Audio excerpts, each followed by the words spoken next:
Live from Lincoln Center in the heart of the Dallas Metroplex, this is Nip Talk, an honest and uncensored show about plastic surgery, health, beauty, and lifestyle. With your host, plastic surgeon Dr. Bruce Hermann, and your co-host, actress, syndicated radio host, and social media influencer Jasmine Sadry. Now it's time to discuss the good, the bad, and the ugly of the topics everyone is talking about. It's time for Nip Talk.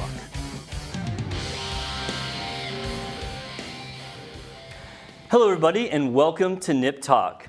For everybody that's watching us live or on recording, we really do appreciate it. Thank you. I'm your host, Dr. Bruce Hermann, and with me is the impeccable Jasmine Sadry. Impeccable, we're using words that are different. Word of the day. Okay, hold on. Can we please dispel, why am I called an actress?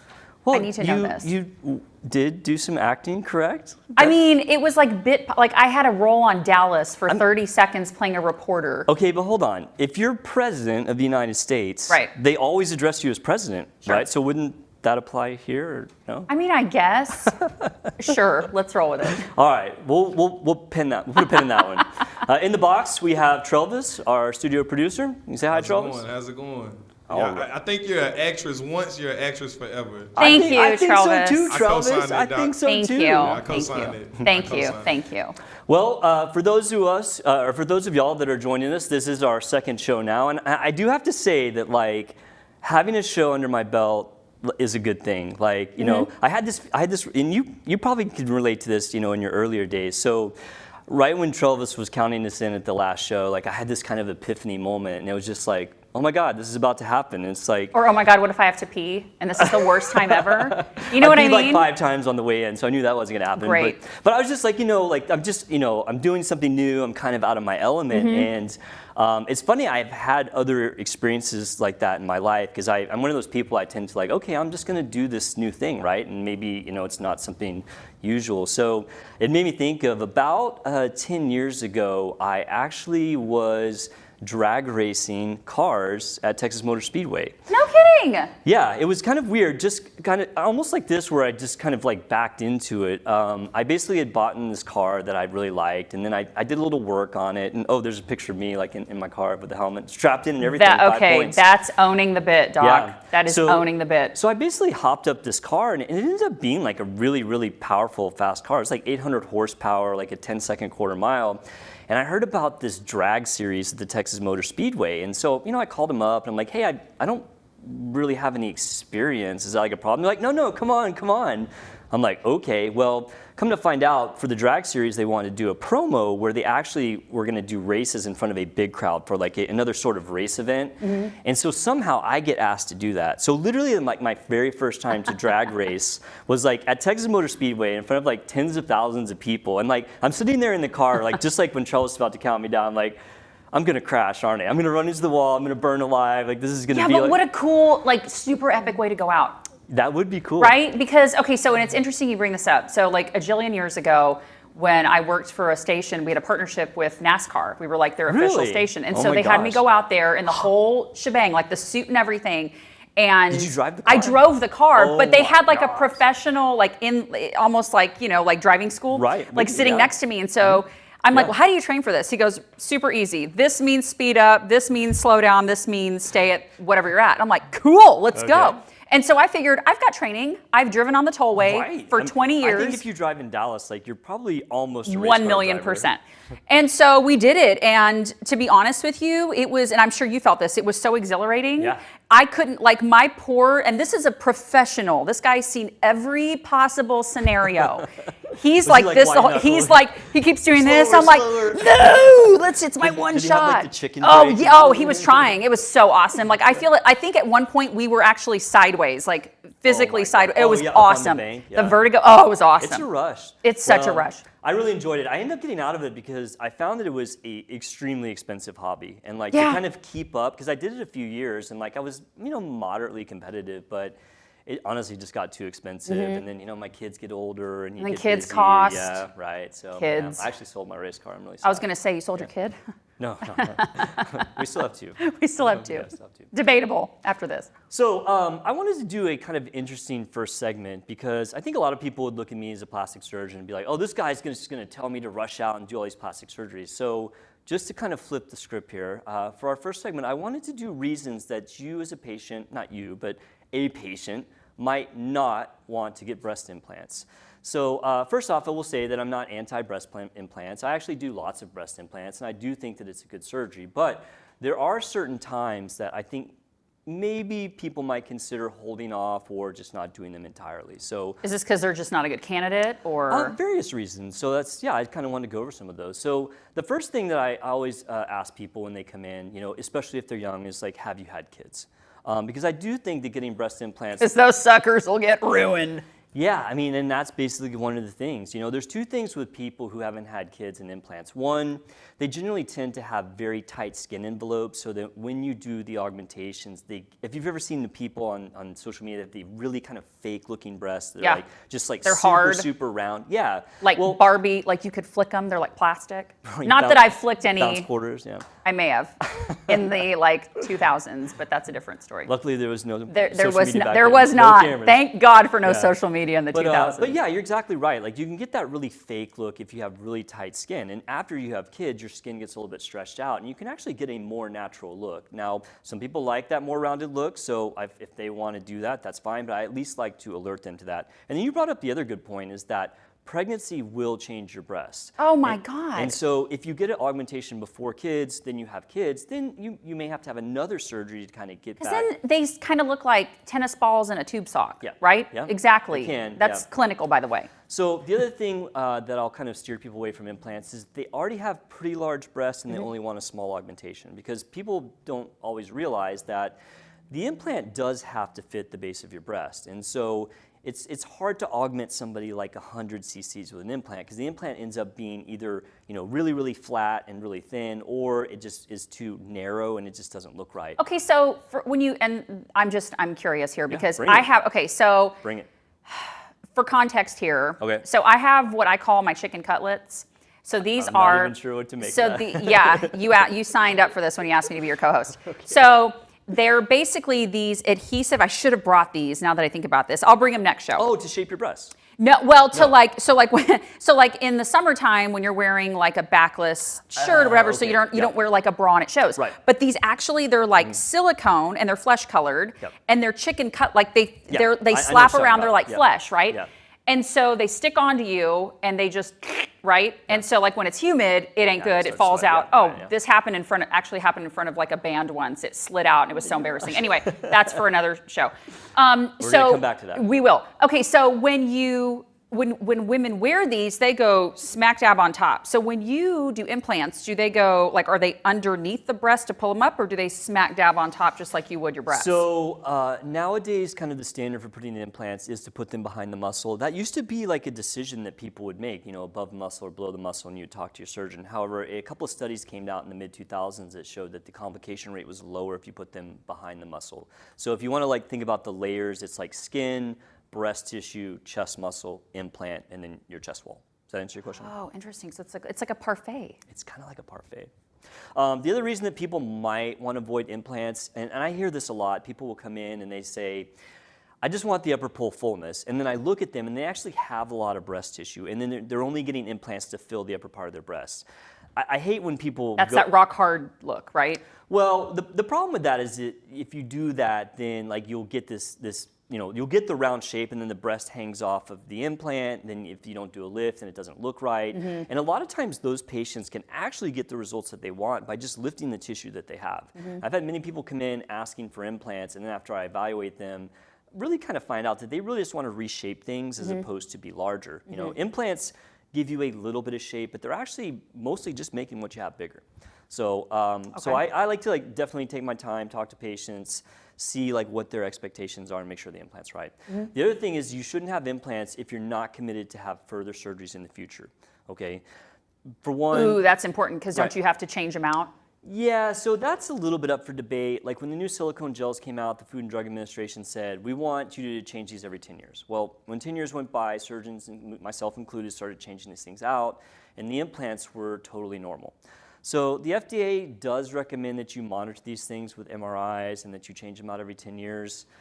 I mean, it's hard for me to recommend that because we just have now decades of data that shows that really to this point, 21 years after the re-release of silicone gel implants, we're just not seeing a lot of problems. Okay, so is it a myth that, because I've got 2 girlfriends in their 40s, and they got implants when they were, early 20s, right? And so they have both said 20s, to me, yeah. they have both said to me, well, I'm hitting it's every 20 years you're supposed to, and I'm like, who wrote this rule? I feel like everybody keeps repeating one, this. you have to know if it's saline or silicone. Like saline have a shorter lifespan. One, saline implants always leak. I mean, we're 20 years ago, what was the standard? Saline or 20 years, so in 2002, silicone were re-released, but saline were way more popular because people were leery of silicone. Yeah, because of the water base versus the plastic. Now, by the time I hit plastic surgery in 07, I would say it was probably a 50-50 split. About half people were getting saline, half people were getting silicone. Today, 99.9% silicone in like a very, very... Really? Yeah, they're just better. I mean, the silicone implants look more natural, they feel more natural, and they last longer.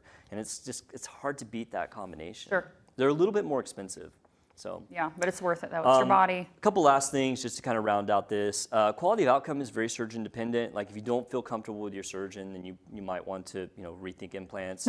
I mean I know that's silly, but like this is a surgery where it sounds simple, right? You're getting pretty personal. I would hope that you would like your surgeon at that point. Well, I don't know. A lot of times people go into surgeons and it's just very like quick and not really, I don't want to say intimate, but like detailed. You don't ask the right questions. Right. So I know this comes as a shock to you, Doc, but I ask a lot of questions. That's good. You'd be a great patient. Great. And you're smart too. You know a lot. I love that. I was your patient. Was I a great one? You were great. Yeah. So last couple things.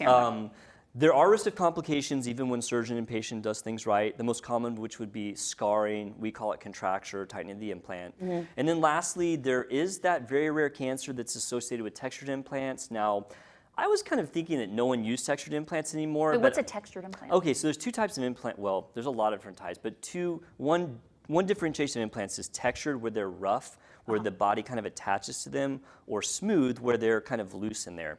They roll around?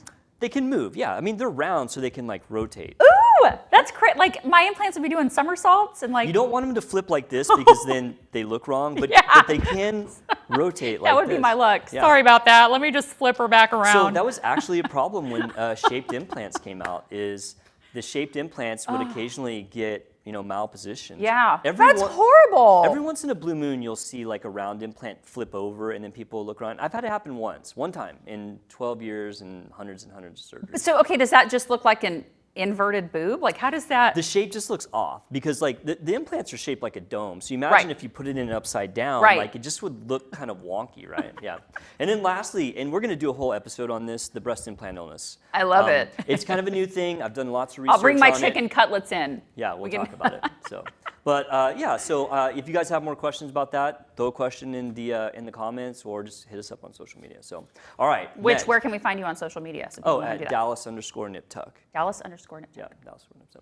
Okay, next. So now I'm bringing out the Niptuck 911. This is where we talk about crazy things in the news about plastic surgery. And I know you've heard this story. Yes. You know Linda Evangelista. I do. Supermodel. Do you know her personally? I wish I did. No, I don't. I would ask for tips. I remember her from the 90s. Yes, she is a smoke. Yeah. So you guys may or may not know that last year, Linda Evangelista, the supermodel, sued the parent company of Coolsculpting.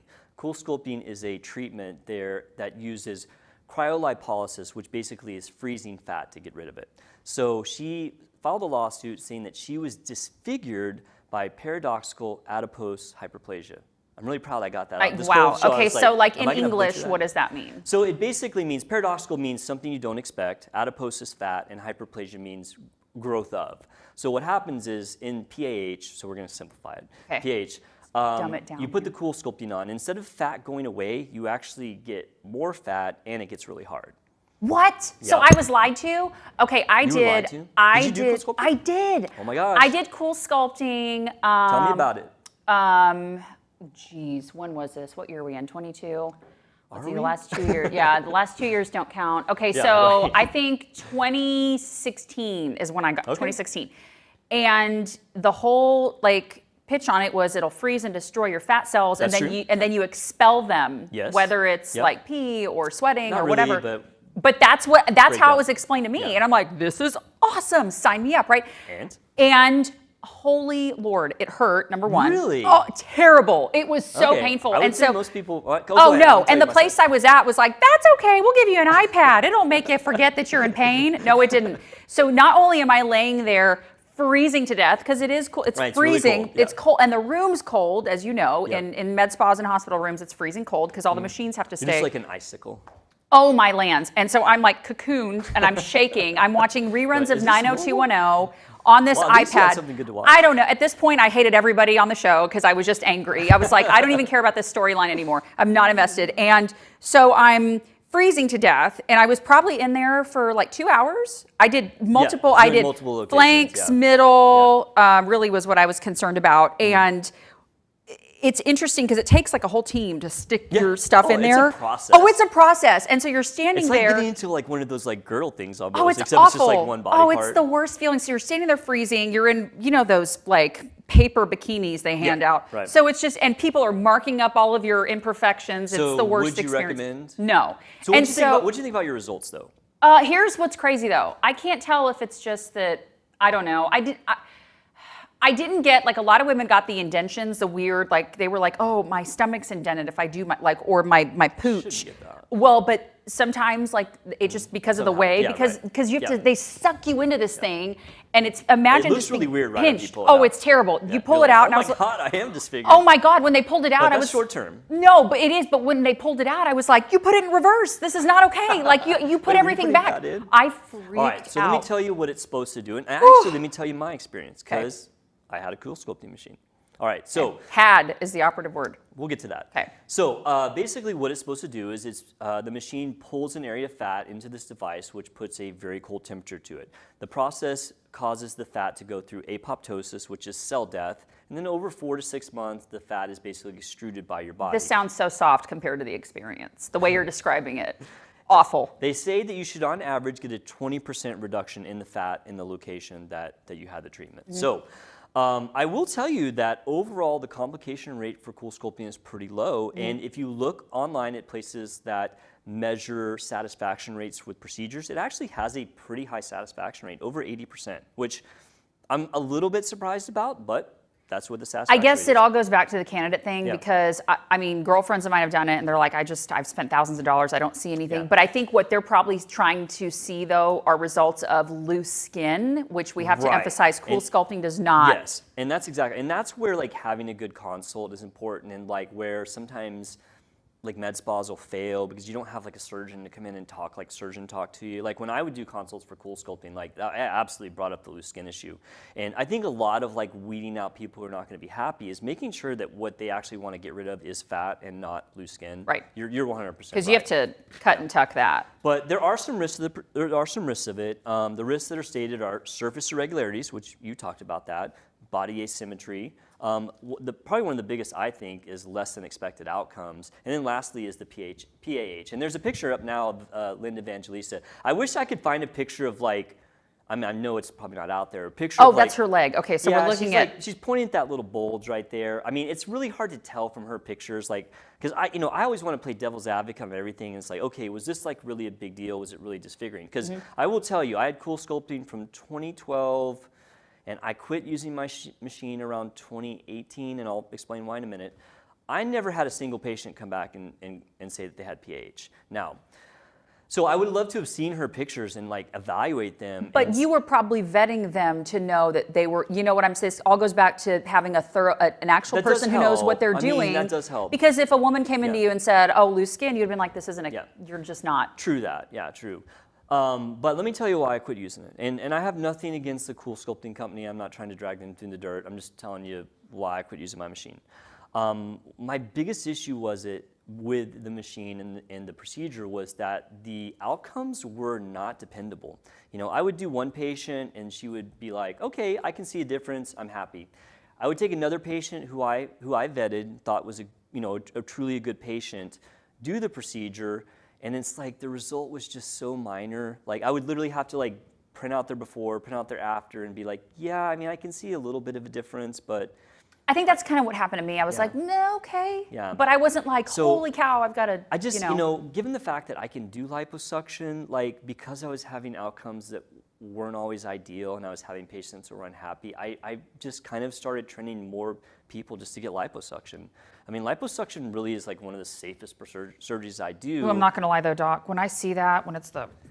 I mean, I know it looks rough, but like of the can't. recoveries, like in the span of recoveries, I feel like it's kind of like a low to mid. Like it's really just not that bad. I just seeing that, but I'm also... But let me tell you though, the outcomes of liposuctions in the right hand are always exactly what you want. I mean, but does it come back though? It doesn't. I mean, that's kind of a myth that if you get liposuctions come back. Yeah, I mean, if you go home and eat like 20 boxes of ding dongs, like it's gonna Well, then I'm out. That was that was my diet plan. The other thing the last thing that I had against the Coolsculpting machine, and this is kind of just a really kind of a side note, is I didn't really like their business model. Like, they charged me every time I used the machine. Like, I pay this big amount for the machine, and then they want to charge me each time. And it's not like a one-time charge. Like, they make you buy these cards that like have like 10 uses on it. Well, that card's like $5,000, and so... Wait, so it's like a Dave & Buster's card? Yeah, like totally. You have like... And not only that, but you have to have it for each area. Like, but you already bought the machine. Preaching to the choir, sister. That I got kind of sick of it. I don't know, Coolsculpting. We need to revisit this business model. It's popular. It's still popular. I personally don't... I've been trying to sell... Anyone want to buy a Coolsculpting machine? I've literally We'll put it on Craigslist. So anyway. Doc will sign it. It'll have some value. I'll sign it, yeah. I thought about maybe doing something fun with it, like on social media, like, I don't know. You remember that scene in Office Space where they like beat the printer to death? Yeah, that would be, listen. It's we a would, big I machine. think we'd It probably blow would up. be me. Yeah, it probably would. Okay, so I always like talking about at-home products with you, and I as a plastic surgeon like to... Because I'm a cynic, like about everything. I'm a cynic too. We're going to be good together because Okay. I'm a total cynic as well. About I'm everything. like, show me the research. Right. Yeah. So there is a product that I want to talk about today. Have you ever used this PMD, the personal microderm? It's basically a at-home microdermabrasion tool. Okay, but like the end of it kind of feels like what you would get like a sanding tool, right? Yes. So like what you would get at like a... Have you ever used one of I those? have not used one of those. My wife actually uses this. Does she like it? She does. And so I am familiar with... Nope, not going to happen. Here we go. Yeah, very good. Ta-da.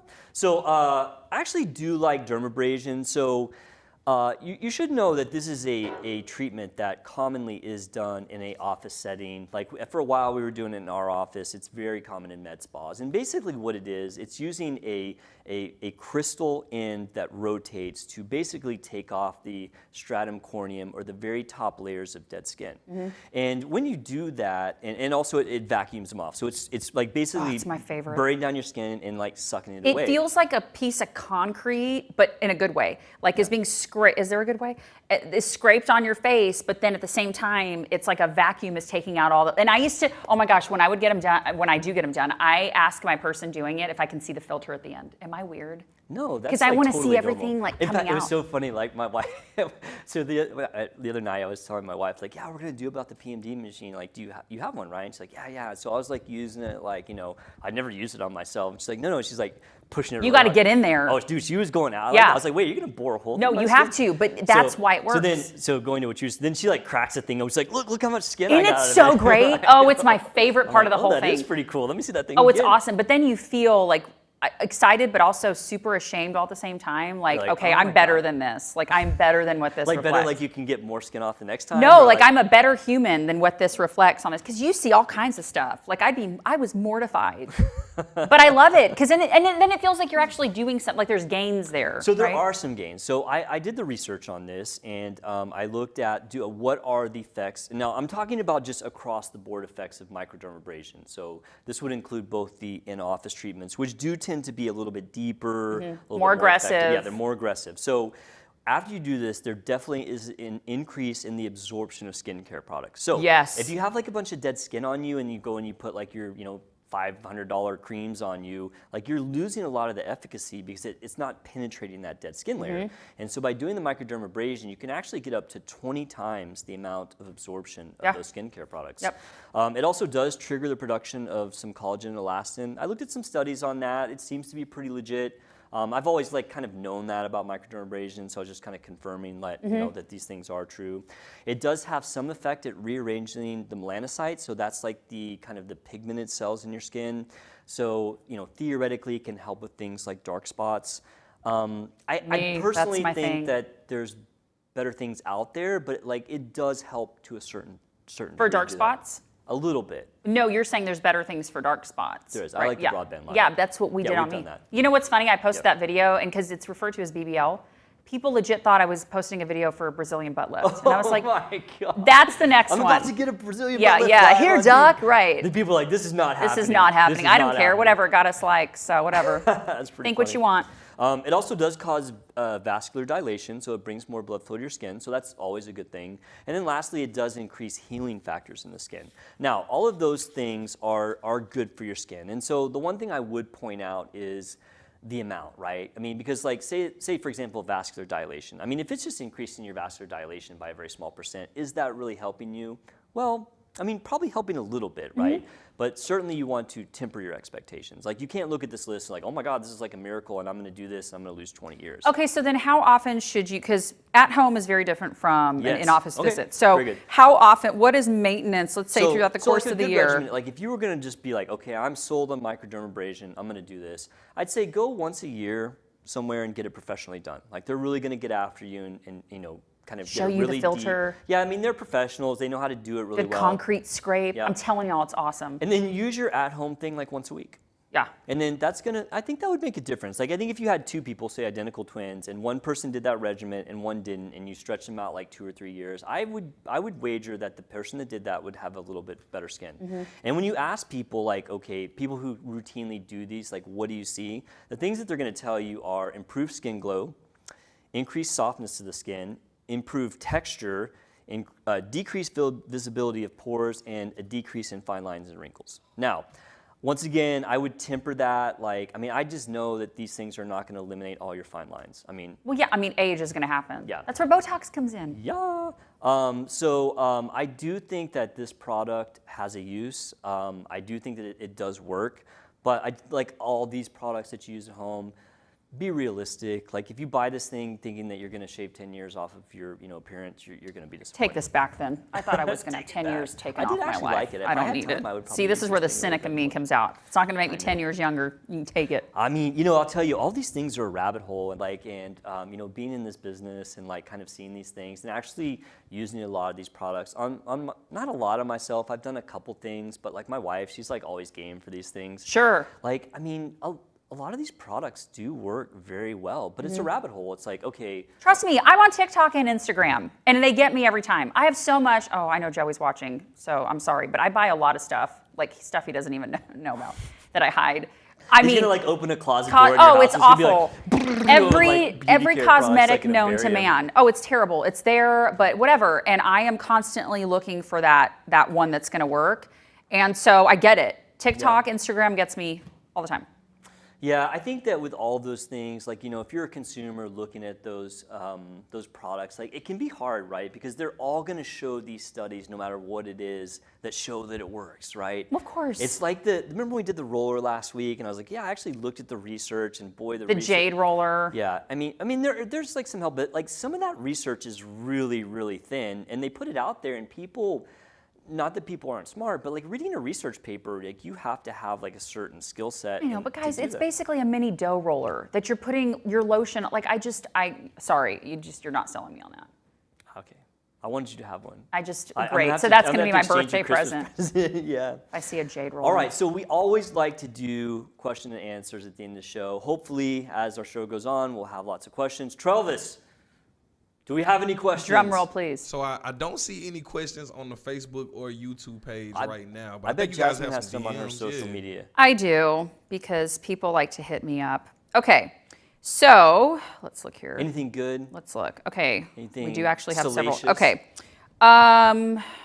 Oh, well, we already talked about that. Sorry, they were asking how long do breast implants last? Well, okay, so that's actually not a bad question. Like, and of course, that's kind of like asking, a car salesman, how long is this new car going to last, right? Sure. Because, every year they do kind of improve the quality. And I think that certainly the implants built today are probably going to last a little longer than the ones 20 years ago.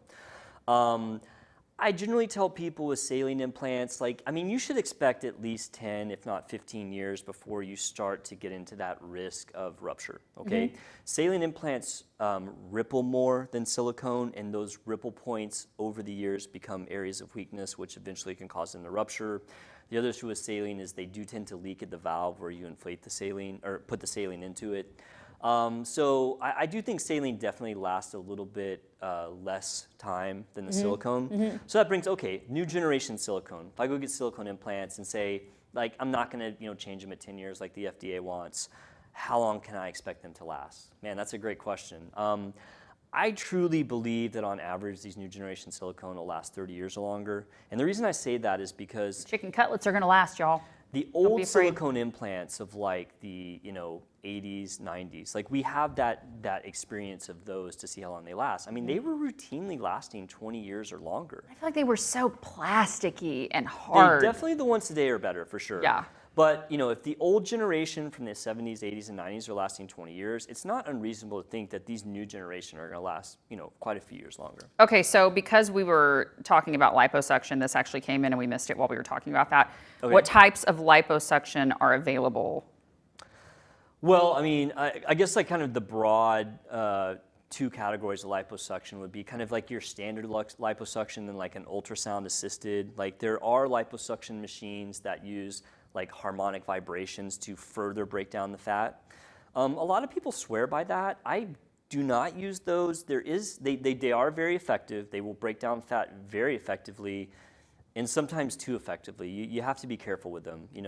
I've never had this happen to myself, but there are reports of people using like the ultrasound or harmonic like liposuction, or I think there's a heat version too. I don't use any of them, so I don't keep up with them, but the ones that are like power assisted, I guess is the best way to say it, and they get a little too thin, and then you get scarring. And so I just prefer to use like your classic liposuction, which is just a hollow tube and suction. It is slower for sure, and it takes me a little longer to do the procedure, but I think it's more precise. It's like, if you were gonna, carve a sculpture, would you want to use a chainsaw or a chisel? Ooh. What's more effective? Less time? Chainsaw is very effective. And we're saving time. But is it precise? But is it precise? Yeah, so I'm all about precision. I would rather a case go a little bit longer and get exactly the result I want. And I'm not like dogging people that use those. And there are people out there that are great with them. Just me personally, it does add a risk if you have some sort of assistance to the fat breakdown. Sure. A little bit. Do we have time for one more? Yeah. Okay. Travis, do we have time for one more? You've been quiet today. Yeah, he's the one. We do. Wait. We do. I am getting in all of this like plastic surgery knowledge just in case I have to like explore this with myself or my future wife. All right. Oh, look, future wife. Yeah, look at him. exactly. He's like, Dude, you can always text me, man. Just be like, I didn't know a guy. Let me ask him real quick. We Yeah. got time for one more? But never Yeah, suggest. Never All right, suggest. one more. Let's hear Okay, it. one more. And I'm sorry, but ma'am, this is a giant duh. Should I quit smoking before surgery? You should quit smoking anyway. It ages you. Yeah. So I here's the thing. I give people honest answers to these questions. Like, every doctor's going to tell you to quit smoking. But the way I break things down is this truly going to affect your surgery? Okay. Now, smoking is not good for you. We all know that. But the main thing that I'm concerned with. My doctor said I should smoke. Dr. Hermann said I should smoke. I smoke Marlboro. All right. Dr. No. Hermann said. Smoking nicotine actually, let's be specific. Nicotine causes vasoconstriction of your blood vessels, meaning it clamps down your blood vessels. And in plastic surgery, there are a lot of surgeries where the healing depends on small blood vessels actually working. Take, for example, facelifts, tummy tucks, certain breast lifts.